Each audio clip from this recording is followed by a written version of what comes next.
الحمد لله رب العالمين الصلاة والسلام على رسوله الأمين وعلى آله وأصحابه أجمعين أما بعد فقد قال الله تعالى في كلامه القديم أعوذ بالله السميع العليم من الشيطان الرجيم بسم الله الرحمن الرحيم إنا أنزلناه في ليلة القدر وما أدراك ما ليلة القدر ليلة القدر خير من ألف شهر تنزل الملائكة والروح فيها بإذن ربهم من كل أمر سلام هي حتى مطلع الفجر صدق الله العظيم. معزز و محترم حاضرین، بڑی خوش نصیب ہیں آپ. ایک عظیم رات، بابرکت رات، جس میں ہم اور آپ اللہ تبارک و تعالیٰ کے دربار میں حاضر ہیں. توان بخشت خدائی بخشندہ این سعادت بزور بازو. یہ اللہ تعالیٰ ہی کسی کو سعادت حاصل کرتا ہے. اس وقت بھی آپ دیکھیں گے صحت مند انسان کوئی ضرورت محسوس نہیں کرے گے کہ اللہ کے دربار میں حاضر رہتے، کچھ سنتے یا سناتے یا کچھ اللہ کا ذکر کرتے. سب کو یہ توفیق نہیں ملتی. آپ کو سب سے پہلے اللہ تعالیٰ کا شکر ادا کرنا چاہیے کہ اسی نے آپ کو توفیق دی. آپ گھروں سے آئے اور اللہ کے گھر میں آپ اللہ کی یاد میں بیٹھے ہوئے. تو میں مختصراً چند باتیں ہم آپ کے سامنے رکھیں گے، زیادہ طویل گفتگو نہیں کریں گے. ہم ایک سوال آپ کے ذہن میں ہوگا کہ اس رات کو یہ فضیلت کیوں ہے اور اسی رات کو کیوں؟ دیکھیں، یہ اللہ تعالیٰ کی یہ حکمت ہے. اللہ تعالیٰ نے کچھ چیزوں کو بعض پر فضیلت دی ہے. جس طرح آپ پڑھتے ہیں تِلْكَ الرُّسُلُ فَضَّلْنَا بَعْضَهُمْ عَلَى بَعْضٍ. جس طرح رسولوں میں سے بھی بعض رسولوں کو بعض رسولوں پر فضیلت دی ہے، اسی طرح سے ہر شے جو کائنات کی ہے کچھ چیزوں کو کچھ پر فضیلت دی. مثلا اللہ تعالیٰ نے باشعور جو مخلوق ہے اسے فضیلت دی ہے بے شعور مخلوق پر. جتنی بھی اللہ تعالیٰ نے چیزیں بنائی ہیں کچھ ان میں شعور والی ہیں، کچھ جو ہے وہ بے شعور ہیں. باشعور کو فضیلت دی. باشعور میں جو ہے 3 مخلوقات ہیں، ایک ہے نوری، ایک ہے ناری اور ایک ہے خاکی. نوری یعنی فرشتے، ناری یعنی جن اور خاکی یعنی انسان. ان 3 مخلوقات کو باقی مخلوقات پر فضیلت دی.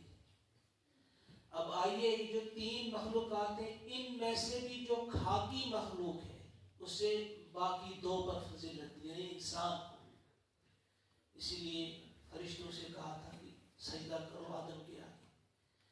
اب انسان جو ہے یا یہ خاکی مخلوق جو ہے اسے فضیلت ہے باقی مخلوقات پر. اب انسانوں کو بھی لیجیے، انسانوں میں بھی بعض انسانوں کو بعض پر فضیلت ہے. جیسے ایمان والے جو ہیں ان کو فضیلت ہے باقی لوگوں پر. ایمان والے جو ہیں آپ کو باقی تمام پر فضیلت ہے. اب جو ایمان والے ہیں، ایمان والوں میں بھی کچھ کو فضیلت ہے.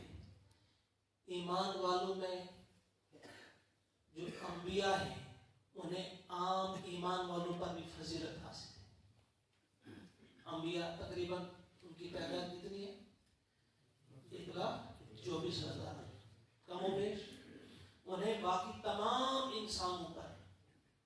ایمان والوں پر بھی فضیلت ہے۔ اب یہ جو انبیاء ہیں ان میں سے بھی کچھ رسول ہیں، اور رسولوں کو عام انبیاء پر فضیلت ہے۔ رسول ان میں سے کتنے ہیں؟ 313 رسول ہیں، یہ باقی تمام انبیاء پر انہیں فضیلت ہے۔ ابھی جو 313 رسول ہیں ان میں سے بھی 5 رسول ہیں جنہیں فضیلت ہے باقی رسولوں کی، جنہیں قرآن کہتا ہے اولو العزم من الرسل، رسولوں میں سے جو اولو العزم پیغمبر ہیں، اولو العزم رسول ہیں، وہ ہے 5: حضرت نوح علیہ السلام، حضرت ابراہیم علیہ السلام، حضرت موسیٰ علیہ السلام، حضرت عیسیٰ علیہ السلام اور محمد الرسول اللہ۔ 5 رسول، تمام رسولوں پر انہیں فضیلت ہے۔ اب ان 5 رسولوں میں سے بھی 2 رسول ہیں جنہیں باقی 3 پر بھی فضیلت ہے، جنہیں خلیلین اثنین کہتے ہیں، 2 دوست اللہ کے، ایک ہے ابراہیم خلیل اللہ اور ہے محمد حبیب اللہ۔ حبیب بھی دوست کو کہتے ہیں، خلیل بھی، دو خلیل ہیں۔ اب ان 2 میں سے بھی ایک کو فضیلت ہے، وہ ہے محمد الرسول اللہ۔ اب اندازہ کیجیے، آپ اس لیڈر کو دیکھ لیجیے، آپ کس طرح سے چڑھتی ہے یہ اوپر، اور تمام مخلوقات پر محمد الرسول اللہ۔ امتیں جو ہیں، امتوں کو بھی بعض امتوں کو فضیلت ہے، اور آپ کی جو امت ہے، آپ جو ہیں، آپ کو کہا ہے اللہ تعالیٰ نے کنتم خیر امت اخرجت للناس، کل 70 امت ہیں، آپ اور ہماری امت جو ہے یہ 70 ہے، 70ویں امت ہے، باقی 69 امتوں پر اسے فضیلت ہے امتوں میں۔ اب یہیں سے اندازہ کریں آپ، ہمیں بڑا، یہ فخر کی بات نہیں ہے کہ ہم، it's a matter of duty, not a matter of pride۔ کوئی پرائڈ کی بات نہیں ہے، ہاں دیکھو ہمارا رسول کیسا ہے، دیکھو ہماری امت کیسی ہے، دیکھو ہمارا مرتبہ، ہمارا یہ نہیں۔ it's a matter of duty۔ جتنا بلند مقام کسی کو عطا ہوتا ہے اتنی زیادہ ڈیوٹی ہوتی ہے، سخت اس کے لیے فریضہ ہوتا ہے۔ ہماری اور آپ کی بہت کچھ ذمہ داری ہے جو اللہ تعالیٰ نے ہم پہ ڈالی، اگر ہم سمجھیں، اگر ہم نہیں سمجھیں گے تو پھر تو کچھ بھی نہیں ہے۔ تو یہ میں کہہ رہا تھا کہ بعض چیزوں کو بعض پر فضیلت دی ہے، میں ہٹ رہا تھا موضوع سے۔ اسی طرح سے آپ دیکھیں گے مہینے ہیں سال میں 12، ان عدت الشہور عند اللہ، یہ آپ پڑھتے ہیں قرآن پاک میں، پہلے سے ہی 12 مہینے رہے سال میں، اور ان 12 مہینوں میں سے ایک مہینہ ہے رمضان المبارک، اسے فضیلت ہے باقی 11 مہینوں پر۔ اور ابھی جو رمضان ہے، رمضان المبارک میں بھی آخری عشرہ جو ہے اسے پہلے 2 عشروں پر فضیلت ہے، اور آخری عشرہ جو ہے اس میں بھی جو پاک راتیں ہیں انہیں جفت راتوں پر فضیلت ہے، وہ اس وجہ سے کہ ان میں ہمیں تلاش کرنی ہے لیلۃ القدر، اس وجہ سے اس کی ایک اہمیت بڑھ جاتی ہے۔ ہفتے کے دنوں میں بھی جمعۃ المبارک کو فضیلت ہے باقی دنوں پر۔ تو اس طرح سے ہر چیز کو جب ہم دیکھیں گے، کچھ چیزوں کو کچھ پر فضیلت دی گئی ہے۔ اس کے لیے آپ کو دلیل مانگیں گے کہ رات کی فضیلت کس انداز سے، کس نے کہی ہے، کہاں سے ہے؟ قرآن تو ہے، جو ابھی ہم اس کو بھی دیکھیں گے، قرآن کی آیت بھی آپ نے سنی سورۃ القدر۔ اس کے علاوہ پیارے نبی صلی اللہ علیہ وسلم نے فرمایا، ابو ہریرہ رضی اللہ تعالیٰ عنہ روایت کرتے ہیں، من قام رمضان ایمانا واحتسابا غفر له ما تقدم من ذنبه، سب کو یاد ہوئی حدیث، جس نے من صام رمضان، جس نے رمضان کے روزے رکھے ایمان اور احتساب کے ساتھ، اسی طرح سے جس نے قیام کیا ایمان اور احتساب کے ساتھ، اسی طرح سے من قام لیلۃ القدر، جس نے قدر کی رات میں قیام کیا مگر ایمان اور احتساب کے ساتھ، اس کے سارے گناہ معاف۔ اس رات کی یہ فضیلت ہے کہ آج رات آپ عبادت کریں گے اللہ کی، لیکن ایمان اور احتساب کے ساتھ، یعنی احتساب اس انداز سے آپ نے کرنا ہے آج تک ہم نے کیا کیا ہے، اب ہم آئندہ کرنے کیا جا رہے ہیں، کیا ہم نے اپنے گناہوں کو اپنی آنکھوں کے سامنے ہم نے لایا، ان سے دور رہنے کی کوئی کوشش کی، کتنے ہم کامیاب رہے، اور آئندہ کے لیے ہم نے کیسا پروگرام اور پلان بنایا۔ بہرحال احتساب کے ساتھ جس نے رکھا اس کے پچھلے گناہ سب معاف ہو جائیں گے انشاءاللہ العزیز۔ اب دوسرا نقطہ جو میں آپ کے سامنے رکھوں گا کہ اس لیلہ، اسے لیلۃ القدر کہتے ہیں، اسے ایک اور نام بھی ہے لیلہ مبارک۔ لیلۃ المبارک کا آپ قرآن پاک میں آپ پڑھیں گے، یعنی مبارک رات ہے، یہ دوسرا نام اس کا ہے۔ مبارک اسے کیوں کہا گیا ہے؟ برکت والی رات۔ برکت کسے کہتے ہیں یہ ہم ذہن میں رکھیں گے کہ برکت کس چیز کو کہتے ہیں۔ برکت اس چیز کو کہتے ہیں کہ کسی چیز میں مسلسل بڑھوتری ہوتی رہے۔ مثلا یہ ایسی رات ہے،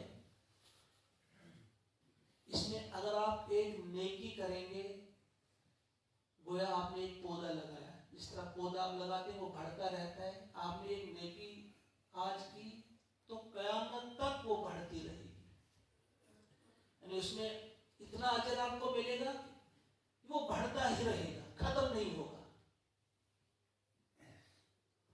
اگر اس رات میں آپ نے کچھ رکعت نوافل ادا کی، جو ان کا اجر ہے وہ تو ملا آپ کو، لیکن وہ اجر ختم نہیں ہوگا، وہ بڑھتا رہے گا۔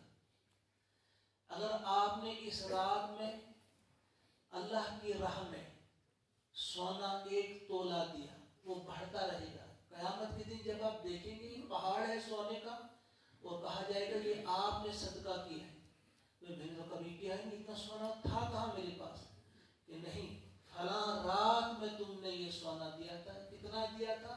1 تولہ تھا یا 1 گرام تھا، کتنا تھا، لیکن اللہ تعالیٰ نے اس کو بڑھاتا رہا، اتنا اجر اس کو آپ کو ملے گا۔ آپ نے اس رات میں پیسہ دیا، زکوٰۃ ادا کی، یا عشر دیا، یا اللہ کی راہ میں کسی انداز سے مسجد کے لیے، مدرسے کے لیے، کسی یتیم پر، کسی مسکین پر، کسی بھی طور سے اللہ کی رضا کے لیے، آپ کو ریاکاری اس میں نہیں تھی، کوئی اور غرض نہیں تھی، صرف اور صرف اللہ کے لیے آپ نے پیسہ دیا، تو وہ بڑھتی رہے گی۔ زکوٰۃ دی یا کچھ بھی کیا، وہ بڑھتا رہے گا۔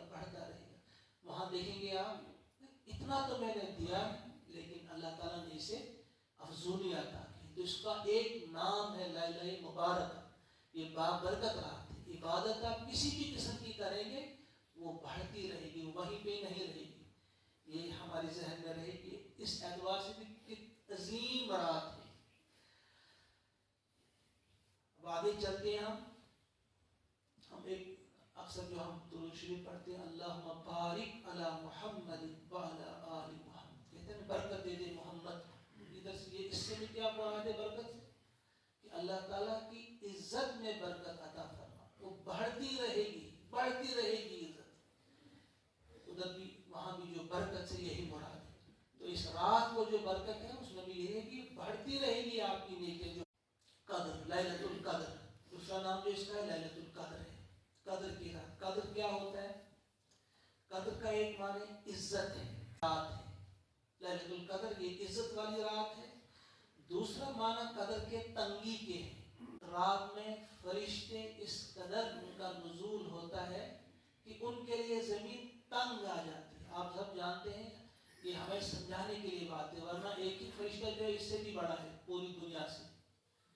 آپ سب جانتے ہیں کہ جب اصلی حالت میں دیکھا پیارے نبی صلی اللہ علیہ وسلم نے جبریل امین کو، تو وہ افق کے ایک کنارے سے دوسرے تک ان کی جو کرسی لگی ہوئی تھی، ان کے سامنے دنیا کی کوئی حیثیت ہی نہیں ہے۔ تنہا جبریل امین نے ہی جو قوم لوط پر عذاب آیا تھا ان کی بستی کو اٹھایا، پٹک دیا تھا، تو ان کے لیے کوئی مسئلہ ہی نہیں ہے ان فرشتوں کے لیے زمین کتنی ہے۔ لیکن ہمارے سمجھانے کے لیے کس انداز سے وہ فرشتے آتے ہیں، کیسے آتے ہیں، کہ یہاں تنگ پڑتی ہے جگہ ان کے لیے، اس کے لیے ایک نام اس کا لیلۃ القدر اس لیے بھی ہے۔ اور ایک اس کے معنی ہے اندازہ۔ قدر ہوتا ہے اندازہ، قدر ہوتا ہے فیصلہ۔ یہ رات ہے یہ تقدیر ساز رات اس کو اس لیے کہتے ہیں، اس رات میں اللہ تعالیٰ کے فرشتے جو ہیں وہ فیصلہ لے کر آتے ہیں، اللہ تعالیٰ کا فیصلہ 1 سال کے لیے. یہ ذہن میں رہے کتنی عظیم رات ہے. فیصلہ لے کر آج ہی آتے ہیں. کیا فیصلہ؟ اللہ تعالیٰ نے لکھ دیا فلاں کے لیے کہ اس کو میں نے اس سال اتنی عزت عطا کر دی. فلاں کے لیے فیصلہ آئے گا اس کو اس سال ذلیل کیا جائے گا. فیصلہ آئے گا فلاں کی موت اس سال واقع ہوگی. فیصلہ آئے گا کہ فلاں جو ہے ان کے ساتھ فلاں قسم کے حادثات پیش آئیں گے. فلاں جو ہے اس کو فلاں بیماری میں مبتلا کیا جائے گا. فلاں جو ایسے بیماری سے شفا دی جائے گی. اللہ حضرت قیاس کے سارے فیصلے 1 سال کے جو فیصلے یہ اسی رات میں فرشتوں کے حوالے کر دیے جاتے ہیں. فائل حوالے کر، ہر ایک کی الگ الگ فائل ہوتی ہے. وہ فائل ان کے حوالے ہوتی ہے. تنزل الملائکۃ والروح، ان کا روح بھی ساتھ ہوتا ہے. جبریل امین ساتھ ہوتے ہیں جو ان کے کیا ہے، ہیڈ ہیں، ان کے سردار ہیں، وہ ساتھ ہوتے ہیں. اور وہ آتے ہیں اور ان کی حوالے کر دیے جاتے ہیں جو ان کے یہاں نگران فرشتے ہوتے ہیں. کس کس وقت کیا کرنا ہے. تنزل الملائکۃ والروح فیہا بإذن ربہم من کل امر، ہر امر لے کر، امر حکم پروردگار. اور ایک جگہ فرمایا امرم من عندنا، ہماری طرف سے یہ امر ہے. اللہ تعالیٰ فرماتے ہیں پورا پلان جو ہے وہ فرشتوں کا حوالہ کر دیا جاتا ہے. کس کے کاروبار میں نفع ہوگا اس سال، کس کو گھاٹا آئے گا، کس کو بیماری، کس کو شفا، کس کو ذلیل، کس کو تخت سے اتارا جائے گا، کسی کو تخت پر بٹھایا جائے گا، کسی کو ڈپریشن کا شکار کر دیا جائے گا، کسی میں کو جھگڑوں میں پھنسا دیا جائے گا، جھگڑے میں رہے گا اس سال. یعنی مختلف قسم کے فیصلے لے کر آتے ہیں فرشتے. اب اس میں کہ سلام ہی حتی مطلب، اب اگر ہم رات میں کھڑے ہوں گے، اس رات میں ہم کھڑے ہیں بیٹھ اللہ کی عبادت میں، اللہ کے ذکر میں، تو فرشتے ہمارے یہاں سے گزر رہے ہیں، ہم کو سلام کہہ رہے ہیں. جب ان کی دعا ہوگی تو ہمارے لیے فیصلہ بھی انشاءاللہ اچھا ہی ہوگا. اگر ہم میں کوئی بیمار ہے شفا کا فیصلہ ہوگا. اگر ہم میں کوئی بے روزگار ہے اس کے لیے پاک اور طیب روزگار کا فیصلہ ہوگا. اگر ہم میں کوئی بے نکاح ہے، خصوصاً ہماری بہن کوئی، ہماری کوئی بیٹی، تو وہ مانگ رہی ہوگی اللہ سے اسے بہترین جوڑا عطا کیا جائے. کوئی بے اولاد ہے وہ مانگ رہا ہے اللہ تعالیٰ سے، تو اللہ تعالیٰ ان کی وہ مانگ بھی انشاءاللہ پوری کریں گے. یہ میں آپ کے سامنے مثال رکھتا ہوں اس طرح سے. تو یہ رات انتہائی عظیم رات ہے. خیر من الف شہر کہا گیا، 1000 مہینے سے افضل. 83 سال 4 مہینے بنتے. 1000 مہینے ہم دیکھیں گے، 83 سال 4 مہینے بنتے. ان سے بھی بہتر، یعنی ایک شخص 83 سال 4 مہینے مسلسل عبادت کرے، نوافل میں مصروف رہے، نفلی عبادت جو 83 سال 4 مہینے کرے، لیکن اس سال کی نفلی عبادت پورے ان پر بھاری ہوگی. گویا اس نے 83 سال 4 مہینے سے زیادہ عبادت کی اس سال جو بیٹھا رہا. اور پھر یہ فجر بھی اس کی کیا ہے جو ہم سورہ فجر پڑھتے ہیں، والفجر ولیال عشر والشفع والوتر. فجر کی قسم، اللہ تعالیٰ قسم جب کھاتے ہیں تو کوئی خاص چیز اس کی وجہ ہوتی ہے. مفسرین لکھتے ہیں یہ فجر کی قسم جو ہے یہ شب قدر والی فجر ہے، اس کے بعد جو فجر آنے والی ہے. حتیٰ مطلع الفجر جو ہے گویا آج کی یہ فجر بھی جو ہے یہ عام فجر نہیں ہے، اس کی قسم کھائی رکھ رہا ہے. ولیال عشر جو ہے اس سے بھی مفسرین نے لیا ہے طاق راتیں، آخری جو ہے آخری 10 کی 10 راتیں طاق. واللیل عشر والفجر ولیال عشر، لیال جمع 10 راتیں. گویا صرف طاق راتیں ہی اس میں اہم نہیں ہے، جفت والی آگے دیا ہے والشفع والوتر. وتر جو جفت ہیں وہ کیوں ہیں؟ کیونکہ حضور علیہ السلام نے ان میں بھی بڑی عبادت کی. پچھلی جمعہ میں میں نے کہا تھا شد مئزرہ، وہ اپنے کمر کس دیتے تھے ان 10 راتوں کے لیے، صرف 5 راتوں کے لیے نہیں، 10 کی 10 راتوں کے لیے. تو ان سے بھی یہ مراد یہی ہے.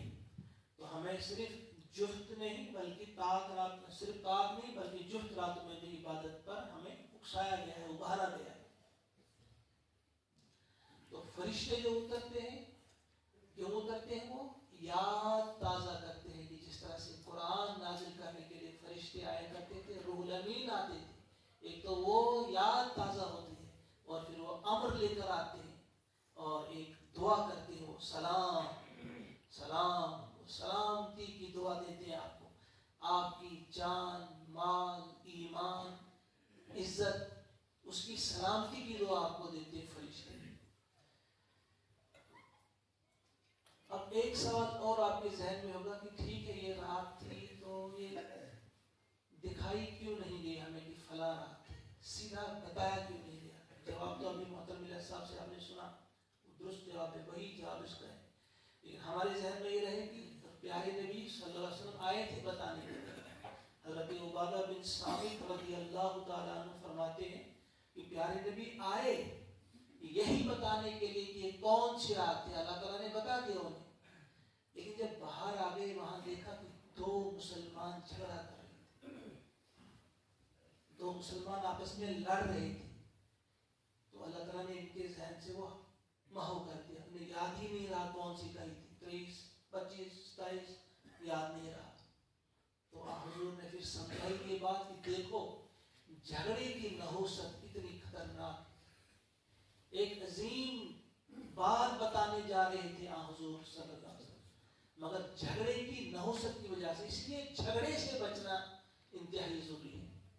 اللہ تعالیٰ پسند نہیں کرتے الد الخصام، جھگڑالو قسم کے. ان اللہ لا یحب کل مختال فخور، کہیں مختال اور فخور، کہیں جھگڑالو، اس قسم کے انسانوں کو بالکل بھی پسند نہیں فرماتے اللہ تعالیٰ. لہذا جھگڑے سے بچنے کی زبردست کوشش ہونی چاہیے.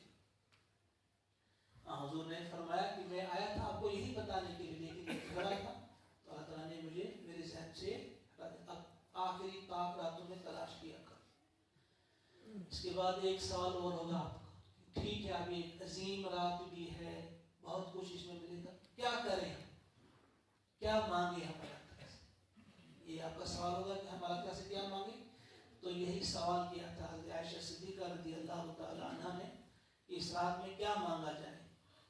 تو پیارے نبی نے فرمایا قولی اللہم انکا عفو تحب العفو فاعف عنی. کیا کہا؟ عائشہ کہا کرو، مانگو اللہ تعالیٰ سے، اللہ انکا عفو، تو بہت بہت معاف کرنے والا ہے، تحب العفو، پسند کرتا ہے معاف کرنا، فاعف عنی، بس مجھے معاف کر دے، بس مجھے معاف کر دے. معافی کی دعا، یہ معافی جو ہے اللہ سے مانگنا یہ کتنا اہم کام ہے. قرآن پاک میں آپ دیکھیں گے اس کے لیے کبھی غافر آیا ہے، غفر یغفر، غفور غافر، کہیں معافی آئی ہے. لفظ غافر جو قرآن پاک میں آیا ہے 1 یا 2 بار آیا ہے. غفار آیا ہے 5 بار، غفور آیا ہے 90 بار 90 ٹائمز، اور عفو آیا ہے 5 بار. یہ سب بنتے ہیں 100، یعنی 100 بار معافی کی بات آئی ہے قرآن پاک. معاف، یہ معافی مانگنا اللہ تعالیٰ سے یہ بہت پسند ہے اللہ کو، اور اللہ تعالیٰ کو معاف کرنا بھی بہت پسند ہے. ہماری تھے یاد سری تھے یاد، اللہ تعالیٰ تمس کر معاف تمسی یس پانتے ایس معاف کر. ہم خود کسی کو معاف نہ کریں اور پھر یہ توقع رکھیں کہ اللہ تعالیٰ مجھے معاف کرے. یہ آج ایک سبق لے کر ہم یہاں سے جائیں گے اور ایک پختہ عزم لے کر یہاں سے جائیں گے کہ ہم بھی ایک دوسرے کو معاف کریں. غلطیاں کس سے نہیں ہوتی؟ کون ہے